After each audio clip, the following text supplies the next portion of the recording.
If you have problems concentrating or focusing on your studies, doing homework, or doing exam revision, this video will be of great use to you. So let me share with you a technique that I learned from Spider-Man. No, just joking. The technique is called the spider technique. Okay, in fact, I drew this spider to show you. And what scientists have discovered is this: if they hold a vibrating tuning fork next to the spider web, and the spider could sense the vibrations and think there is food. So the spider goes there to check it out. But after the researcher has done it a few times, the spider actually gets smarter and realizes that there is no food. So what that means for you is you also can become smarter in sensing the vibrations of temptations or distractions. Think about it. Today, there are so many distractions, right? Like video games, your smartphone, and social media, YouTube videos, and Instagram, Snapchat. Just the name itself, Instagram or Snapchat.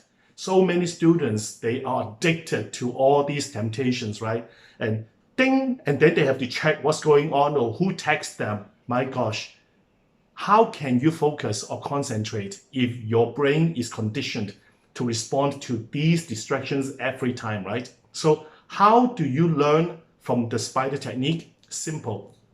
Every time when you are studying or doing your homework, when you sense your thoughts are wandering off or you are about to go on a mental vacation, you say in your mind, of course, silently, you say stop and go back to work.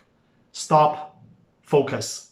Stop, go back to study. Okay, of course, you do it silently in your head. Okay, don't do it in public. Otherwise, people think you are a weird person. So now try this technique. Initially, you may say really hundreds of times, but after all, keep in mind you are building the muscle of concentration. So this is a very powerful technique. Similarly, if you are studying and you find yourself worrying about something or just being distracted, maybe you can write those things down on paper, download them and just put on a piece of paper, put the piece of paper far away from you, and hopefully you can refocus.